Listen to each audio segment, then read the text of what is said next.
Hey, hey, hey! Yo, what's going on? Jason Carter here. Welcome back to Jason Unleashed. Good to see you guys. I'm your host, Jason, and happy Tuesday. Welcome to the show. Hope you guys are great and wonderful. And speaking of great and wonderful, my dog just pulled up and had a seat. But my guest today is great and wonderful as well. He is producer, travel expert, and host of Chicago Today on NBC in Chicago, Matthew Rodrigues. Gotta say it right. And he's an all-around kick-ass mofo. Let's bring him in because this guy is a ball of energy. And I think he's incredible, and he's just bomb.com, and boom, let's go live with Matt.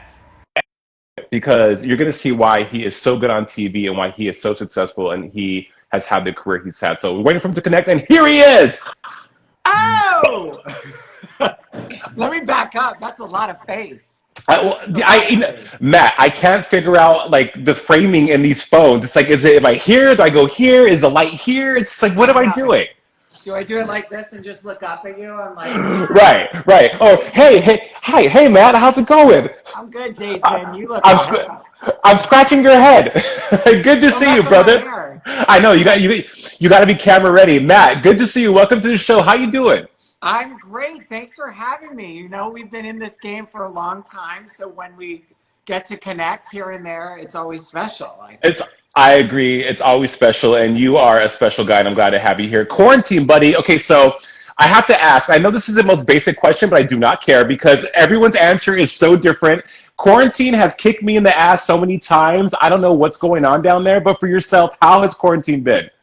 So I'm going to be honest. Here in Chicago, for me, I'm talking about me. I'm not talking about the whole city, but for me and our show, it has not been bad. I've been very fortunate.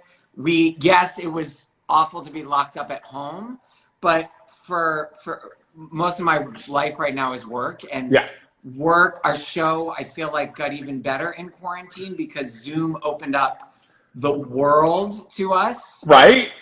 Where before we were stuck in a studio and you could only deal with whoever was in Chicago at that moment. Right. And, you know, so we were able to pivot, and our executive producer made sure that we stayed on air and we didn't miss a beat. So that was good. And Brandon is my partner. Mm-hmm. He was safe. He's a doctor. He was home for that first month and a half, but then he went back to work.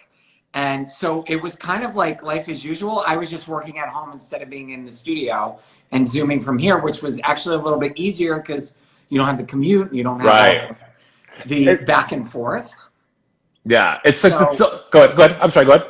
Yeah, no, it's so it was, but then, you know, you look at these businesses and you look at the city and you are heartbroken, and not to mention all the, you know, the backlash, rightfully so, that we've had from these horrible events that are happening with the police and Black Lives Matter and all of that. So that rocked Chicago, certainly. And it was sad to see the city so torn up, and go through all of the protesting. And it was a hard time. It's been a hard time for Chicago. It really has. But I love it, and the people here are amazing, and it's just been a ride. I've only been here a year, and I feel like I've lived here a decade. And that's when you know that you're in the right place, is when it just gels so effortlessly. You brought up Black Lives Matter and protesting. You are in an interracial relationship, much as myself. And what's been interesting is I've had people reach out to me to reach out to my husband, who is white, and ask him how they ask him how to love how can they love a person of color better? How can they be better allies? Have you had those kind of conversations with your friends as well? You know, we did. And actually, Brandon and I have had that discussion, and his mother and I have had that discussion. And I have to say, his mother was really great. You know, in the beginning, not being like, listen, know what you're getting into. It was just a light pass of information to me slowly that actually started before all of this. Started when I met Brandon. Sure. And she just wanted to make sure her son was dating someone who knew a Black person's history and what it means to be Black in America and not be oblivious. And I have to say, on most things, I was pretty oblivious. You know, I grew up in Portsmouth, Rhode Island. It is predominantly white. Like, we had one Black girl in our class. It's probably actually two. and that was it. That was my experience growing up. So when I started dating Brandon, you know, I pretended I'm like, oh, I know, I'm down, I'm woke, but no, I wasn't. I didn't think about all the stuff that a Black man has to think about. You know, Sure. One day we were driving and he was going we were in a rental car, and it was like a nice rental car, and he was really going the speed limit. And I was like, what are you doing? Let's go a little quicker. Like, we can go with flow traffic. And he was like, I'm a Black man in a rural area, and if I get pulled over in this fancy car right now in my sweatshirt, you don't know what's going to happen. Right. And that was one of the first times we had a conversation. And now I've tried to educate myself more and more. And I've been reading, and we have a book club, and we're trying to get more informed. And again, I look to Brandon and his mother and for education all the time, and just being like, is this okay? What is happening here? And getting the backstory. Well, Matt, that right there, you listening and asking questions is the first step to being a great ally. And kudos to you. I mean, I follow your social media. You've done an incredible job of voicing your opinion, but also adding resources for people where they can go. And it's good to see. And I feel you on Brandon's mom's story. She's like, Matt, come here, honey, sit down, boo. Let me have a seat, bro. Let me make sure we're on the same page. But I'm glad. Good for you, Matt. You are here today because I have watched you. Well, one, I love and adore you, but I have watched you for years, and your journey as a host is so admirable. Being from Portsmouth, Rhode Island, hosting wasn't the goal. Acting was the goal, right? You were gonna be the next Brad Pitt. Take us through the journey of how Matthew Charles Rodrigues became Matt Rodrigues on TV. I don't think I was ever going to be the next guy. I said that. I claimed that for you. Maybe a Nathan Lane or something. But I wanted to go into acting. I it was in high school. I didn't know what else to really do. I wasn't good at math and everything else, but I was really good at being involved. I was very involved. I was class president, all that stuff. And I would do everything outside of the classroom. Right. I'd plan the prom and plan the parade and but when it came to actual studying and stuff, I hated all of that. So like student government and the stage were my favorite places to be. So I was like, well, what can I do? I guess I'm just going to go into acting. And I wanted to go to NYU, but I didn't get in. So I ended up going to Marymount Manhattan College. Mm-hmm. Thank God, because number one, it was a hell of a lot cheaper. And number two, it was a smaller school. So I went to school right in the middle of Manhattan. And, the whole time thought I wanted to be an actor. Phone call. Did you get a phone call? No, I didn't get a phone call. Oh, okay. Normally when it freezes, someone's calling you. Go ahead, continue. Oh, God, is that you? Mariah, is that you, Mariah? Yeah. Continue. So anyway, I'm in school for acting, and then, I'm chugging along, and I'm like, okay, I'm like in some of the main stage plays and stuff, and I'm not the star of my class by any means, but when it comes to graduation time, I get elected to be class speaker. And so at graduation, I go up, I perform, I do this speech. It went over quite well. It was very entertaining. And my acting teachers came up to me after that, and they said, why didn't you ever do that in class? Like, you were never that out there and never that funny. And I was like, well, in that moment, I literally said, well, I was just being me. Mm-hmm. You always wanted me to be someone else. Yeah. And that was the very first time where I thought, oh, maybe there's something there. Now it took a couple years of I went to LA, and I thought I still wanted to be an actor. And it wasn't until it was like 4 or 5 years, I lost my job at a boutique, a stationery store called Mrs. John L. Strong. They went out of business. And when I lost that job, I was in LA for like 3 years at that point. And I was like, what are you doing? You haven't achieved anything. You're doing these stupid auditions for acting. Like, you got to figure it out. And you're in retail, but you're not really committing to acting. And I went home for a wedding to Rhode Island after being laid off because I had the time. And I auditioned for a local morning talk show called The Road Show in Rhode Island. And it was a long process, and they put us on camera, and they had us host the show, and I didn't get it. Didn't get it. It's such torture. It's like the arduous task and journey of auditioning, and then like the life you sacrifice for like months, and then they don't get it, and the email is like, you know what, we're going in a different direction, or we really liked you, we'll keep you in mind. What do you mean? I know. I was quite honestly shocked because I thought I was the best. But it did. But everyone was so talented, and here's the thing: it didn't matter because when I left, I all of a sudden had all this footage of me being a host. Yeah. And I put that on Instagram. I know Instagram wasn't around yet. I put that on Facebook, and this was 2009. And my friend was like, "Hey, I saw your stuff. Why don't you come and be a reporter on this Eva Longoria fragrance launch that we're doing?" And boom, that was my first red carpet experience. And then I posted that on Facebook, and that led to another job, and that led to another job, and then I got the job at Pop Sugar, which really changed the game for me. Sure. And then it steamrolled into this job here at NBC Chicago, which is an incredible experience, and it's already been a year. It's our first season. We just finished it. It is incredible. We're going to talk about that, but when you were talking about your teachers and them just loving you for what a role they thought you were playing, you said you were just being yourself. And, I'm going to quote you. You say that you're the best at being yourself. I read you had written an article in 2015 about your coming out.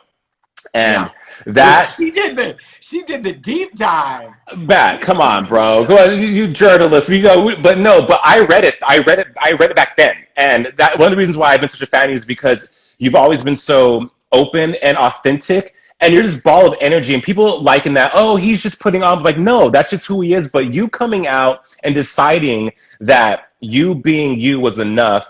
Take us through that just very quickly, because I think people watching, there's kids, there's young adults right now that are still scared to be who they are and be of the LGBTQ plus community, even though it's way more accepted now and way more normalized now in 2020 than when we were coming up in the late 90s or early 2000s, right?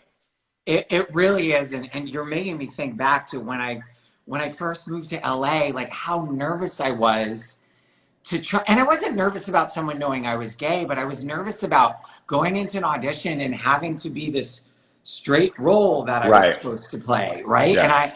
And I was like, this isn't me. I'm not this guy who's gonna like pick up the girl. And so I was struggling with that and having to pretend in an audition. And so that's why I never got the job, because I was never natural enough to fit into that role, right? Whether I was acting or playing myself. I just knew, and I even remember a friend telling me, like, why don't you tone it down a little bit? Like, tone it down. And this is a good friend. He wasn't coming from a bad place. He was just, it was what it was. This is LA, 2005, 2006. Right. You weren't gaying it up. It was not a cool thing. Right. RuPaul's Drag Race was not on the air. Right.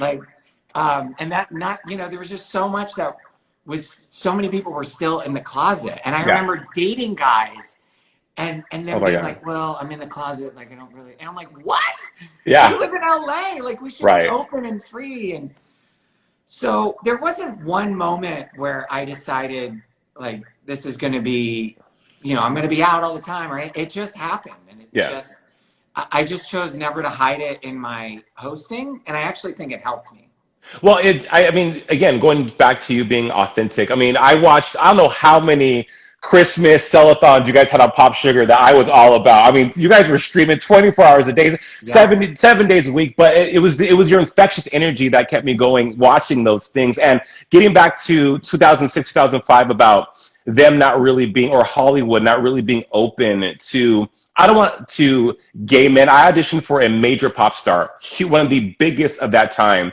And the choreographer said, we want guys to dance like guys. If you're black, man up. Like, every toxic masculinity epitaph you could hurl at somebody was constantly being said in this audition. And never in my life before was I more ashamed to be a gay black man than in that hour in that room. And that was 2006. So you were absolutely right about how LA back then. Yeah. Sure, the industry is probably still run and was run by people that are gay, but at that time it was like, no, that's not what we're doing. We want all American straight acting dudes. Yeah. So I feel you on that. But here we are now, though. Pop Sugar, you were there for a great run. Pop Sugar now. I mean, lifestyle, fitness. You've talked to some of the most incredible celebrities. I mean, you talk to everyone, Matt. Your experience at Pop Sugar, dream come true, because you said from the show in Rhode Island, and then now you end up on Pop Sugar. It's like, Yeah. wow. Yeah, no, Pop Sugar was what I call hosting university for me, Yeah. because they were revolutionary in that they were putting a live show on the air. I think we were the second ones to do that, where we started streaming a live show. Now people are just starting to do that. You're talking about, this was 2012. Yeah. We were streaming like we were a network, right? And they put a lot of money into it, and it felt so real. And I had never read a teleprompter, and it was like boot camp. Me, Kirby Johnson, Allison McNamara, Brandy Malloy, Yeah. you know, Lindsay Miller. Like, we had a whole group of people, Becca Frooks. And we all were in it together. And we're like, oh my God, we're doing this. And they just threw us in. And it was baptism by fire. I mean, I had never done a live show, and I was so nervous every day. When we premiered the show, I was like, my heart was going to beat out of my chest and rip into the next room. I was so incredibly nervous. But God, when I look back, I'm like, Jesus, we did all this stuff. We did 5-hour Grammy shows. Yeah. We were on the Oscar red carpet. We did those gift shows that were like forever, and it was like a telethon. I know. It's unreal how long you guys were on the air. I mean, you guys could give Lisa Rinna a run for her money, because the energy, and I watched, me and my husband watched 1 year, and I was just like, this Matt guy, I don't know what they're giving him, but dude's on 10 for 5 hours. It was incredible. Yeah, it was, you know what, the women that I worked with were so damn talented, and I just felt like the kid who got to play. Like, I really felt like the dumbest person in the room most times. But so I just turned to them and was like, so tell me about it. You know, that was all I could bring to it. But it was such a blast, and I learned so much, and it really just, it brought me into a professional arena that if I didn't get that job, I still would have been, you know, making my own YouTube videos, and maybe that would have led to something else, because people do quite well on YouTube. They do. But I never saw that as my path. I always liked connecting to the bigger media company. Like, me by myself in my room, I was never good at that. Yeah. I didn't want to do that. But your journey, Matthew, has been the universe, right? It's like everything has lined up, and it's so refreshing and so reassuring to hear stories like yours, because I know a lot of people, especially now with COVID and how things have been shut down, the industry's been shut down, people are unemployed, there's so much uncertainty. And I think that when you have struggled and you strived and you've given your all, and you've really gone hard, and you've committed to something, for it to be upended by something out of your control, it's hard to swallow. That's a hard pill to swallow, and people lose faith. But seeing your success and how things lined up restores faith in a lot of people. It restores faith in me, 100%, because rejection sucks. This business works like no other. One day you are unemployed, trying to figure out your next move. Then you land something, it gets canceled. You just never know what's going to happen. For yourself, though, do you remember a time where you were just like, I'm done hosting, I'm over it, like this is a wrap, I'm walking away, bye? Do you have time? I don't think we have time. Yeah, I did that many times. Right before it was the Christmas, I got this job in July, and I think it was the Christmas before that. This was last July. I was like, I need to take a break. I worked for one of my best friends in the world. He was putting on a Christmas. Basically, it's a Christmas display in downtown Detroit. Like, it's like they decorate the whole city. It sounds weird. Like, it was gorgeous, and this whole thing. And I went and worked for him for like a month. Yeah.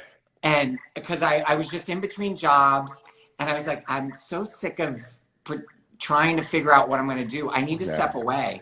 And I worked in downtown Detroit in the middle of winter for a month, like putting up Christmas lights and like helping people like build, like Christmas tree farms. Like, it was so outside my world, and I was happy as hell. Yeah. Because I was just not competing anymore, and I was tired of the pressure of trying to, like, I told everyone I was going to be this host, and it was slowing down for a minute, and I was just tired of being like, oh, what more can I do? Yeah. And I think just stepping away for a moment really just helped the universe catch up with me. And then there was this like, my Brandon had this opportunity to move to Chicago, and his boss worked across from someone who worked at NBC Chicago who wanted to talk to me. So it was just like this whole thing steamrolled out of nowhere. Well, and no, it wasn't out of nowhere. And Oh, yeah. you, not figuratively, yeah. But what the thing is you had to.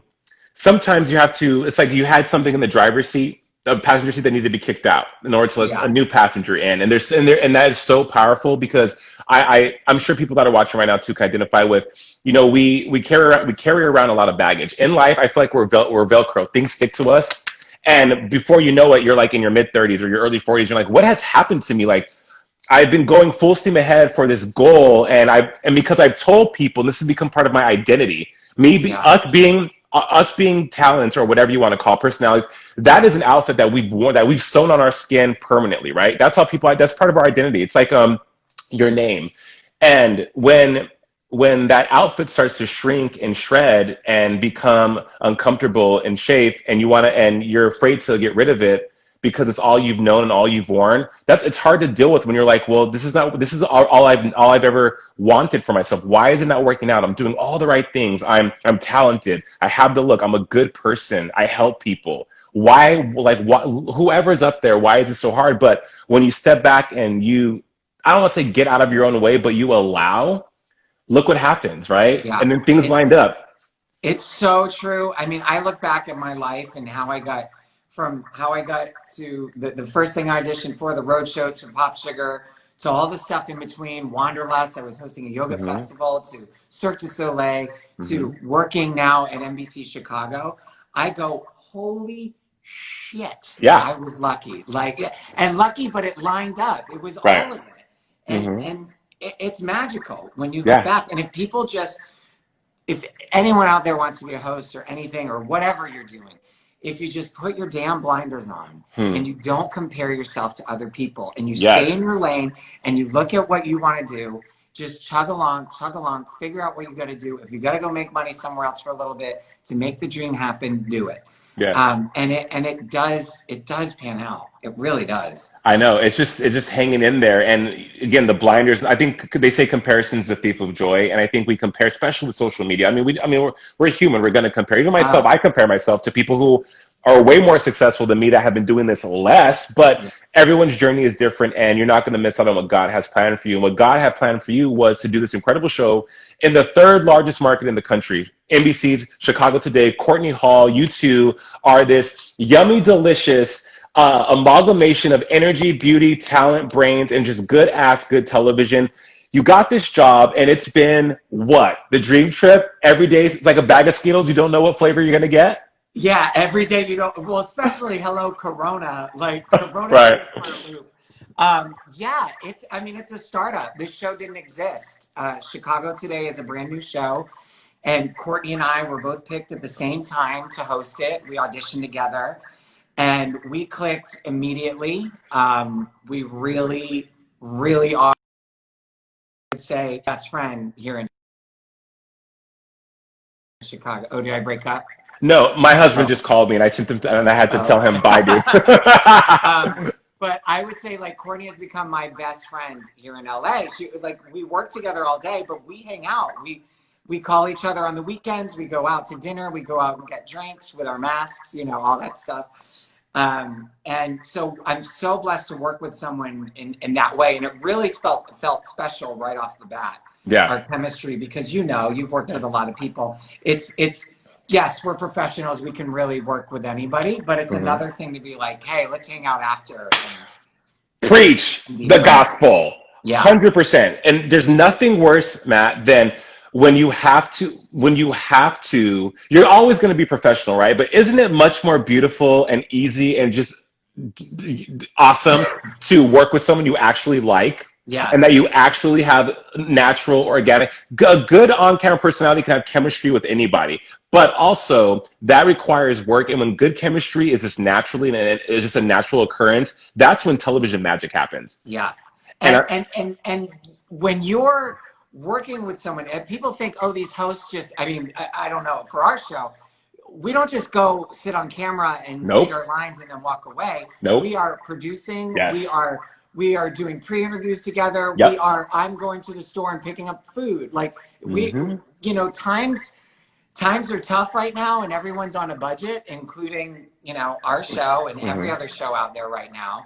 And you're in the thick of it. So it's not all, like, I would say our on-camera time is 10% of the job. Everything else is all behind it. And if you're not getting along or a team player, it's not going to work. And our executive producer was big on that when she interviewed us. She was very big, more so than even, I mean, she obviously looked for talent on camera, but she was like, are you a team player? Right. Because we need a team player. And we've had to all jump in and do everything, every single job. I love that, though. I think, you know, I'm so glad you touched on that. And also, let's say, look, before we go any further, let's say hi to Liz Rance and Chris Tate, Mike from Albuquerque. Sharon said, edited my reel. I know, she's incredible. And then there's Sharon. He says, you two are so high energy, positive. I feel like I just did an espresso shot. Boom. You drink coffee? Yeah, out of my Blairisms cup, my Beyonce Blairisms cup. I don't drink any caffeine or anything. And this interview is over. Thanks, Matt, for coming. I'll see you. No, I'm a huge coffee drinker. I'm such a big coffee drinker that for my birthday, my husband's getting me teeth whitening because I'm like, wait a minute. Oh, girl, yeah, you gotta keep them white. Yeah, but I've had 3 cups today already, so it's all good, man. Like, I get so anxious and like agitated when I have coffee. Anything. I'm pretty sensitive. No, I'm about that Java life. But to your point about being a team player, I think that, of course. Oh, you think you're slick with your water? Hello, what? Girl, this is vodka. This ain't water. Oh, is that really vodka? No. Oh. I'm still working. I still gotta go back to work. Me too. But no, being a team player though, Matt, you're right on the money, because like a lot of talent think they don't understand that what they see when the camera rolls down and says 5, 4, 3, 2, 1 is the result of hours of preparation before the lights and the magic of television happens. So I think that's incredible. You have love in your life. Your partner Brandon, you celebrate each other on Instagram. You guys are a beautiful couple. I mean, do we have puppy babies? Are we gonna have real babies? Is Matt? He wants a dog. He wants a dog so bad, and I am like, nope, absolutely not. And I'll tell you why. He is a surgeon. Okay. He is at the hospital all the time. Right. I am working at home. Would I love a puppy? Sure. If I had money and I would like have someone go take him away all the time and like train him and do everything, but that's not going to be the case. And I'm going to have to do the brunt of that work. Yeah. And since I am not the most enthusiastic one about the dog, I want us to wait till we're in a better place. We just bought a new apartment. Yeah. So that's our puppy for right now. I'd rather buy like nice furniture instead of a dog. Fair enough. But I got a rescue American Staffordshire Terrier, not a pit bull, and they're a lot of work. She's a lot of work. I spent $400 at the vet this weekend. Princess is a lot of work. Her name is Valentina. It's the most. However, she's cute and she smells like corn chips, and I find that strangely adorable. So, before I let you go, Matt, I know you're a busy guy. If you weren't hosting, if you weren't who you are now, what would you be doing? I'd love to think I'd be some badass like activist. Like I'd love to. I think if I could do something else and had all the smarts, I'd love to be an environmental activism. Like I don't even know what it is, but something like out there traveling the world, chaining myself to trees or something like that, like doing some good in that way. I think I would love to do that. Or I would be some kind of dermatologist if I was smart, because I'm obsessed with like plastic surgery and dermatology. And I feel like I would be so passionate about it. I just am not smart enough to be that doctor. So I think it'd be something like that. Well, if it's any consolation, if I was at a protest and I saw you chained to a tree, I would be like, what cause are you? How can I help you, you beautiful man? And I would definitely allow you to stick needles and everything in my face, even though I hate needles. But I'm gonna do Botox for my 40th birthday. So it's a thing. It's a thing. But I don't know. I wrote an article about it, and I will give you tips on what you need to know before you do it. I don't have any right now. It's all moving. Well, like I said, Matt, you're ageless. I've watched hours of Matt Rodrigues footage. I mean, the vaults, and like I'm like this dude doesn't age, and like, oh, how come his teeth are so straight? Like this is not right. His hair doesn't move. Like he's an alien. He's not. Someone debunk Matt Rodrigues, please. Give me the tea on this dude. Look, it moves. The hair moves. And it still looks great, Matt. It has been so good talking to you today, man. I'm glad we could connect. Where can they watch in Chicago today? So Chicago today. So you can go to NBCChicago.com every Friday at 11:30 a.m. Central Time. And then you can go to NBCChicagoToday.com, and all of our segments are there. So you can watch everything that we've done in the last year. And we have our season 2 premiere on September 11th. And that's when we start a whole new second season. And we thought we'd be 5 days a week by now. It's okay. But Ms. Rona came in and messed things up. But we will hopefully in our second season be 5 days a week. And that will be an incredible jump as well. It'll be a whole new venture. A whole new venture. And oh, look, there's Courtney saying, plug. Courtney, we're plugging, boo. We're like an electronic strip, you know, the ones you plug 9 things in, just plug in, boo, plug in. Matt, I have enjoyed every moment talking to you. Thank you so much for your time. You are so talented. You're so dynamic. Your energy is so infectious, and you are a freaking superstar. And I'm just honored that you came on Jason Unleashed. And I'm wishing you and Courtney and everyone, Brandon, everyone that touches your life, all the best, man. You stay safe and you keep on killing it, brother. And Jason, I just want to say, I think it's so important that we lift each other up in this business. You know, you're a host, I'm a host. Many times I think people would be like, oh, well, you're competing and you're trying for the same jobs. And it's like, no, there's enough room now with every other outlet there's enough room for everybody. So you're doing something like this and lifting other people up is so the way everyone should be. And I appreciate that. And I appreciate the kind words and getting to talk with you. It's been great. It's been great. Well, thank you, Matt. Hey, look, I know, just real quickly, I mean, I've been through it in the industry as well, and I know what it's like when you want to connect with people, and it's not easy. So if the only thing we can do is be kind to each other, which costs nothing, it's priceless to be kind. I'm gonna do that. I think that's what's needed in the world, especially in marginalized groups of people, marginalized communities, like how LGBTQ plus, Black, trans, all of it. We need to protect each other, right? Because we're like the Avengers assembling to beat Thanos, and we got to have each other's back. So I appreciate the kind words as well, man. You take care. Get back to work, man. I'll talk to you soon. All right. Bye, buddy. Bye. Bye.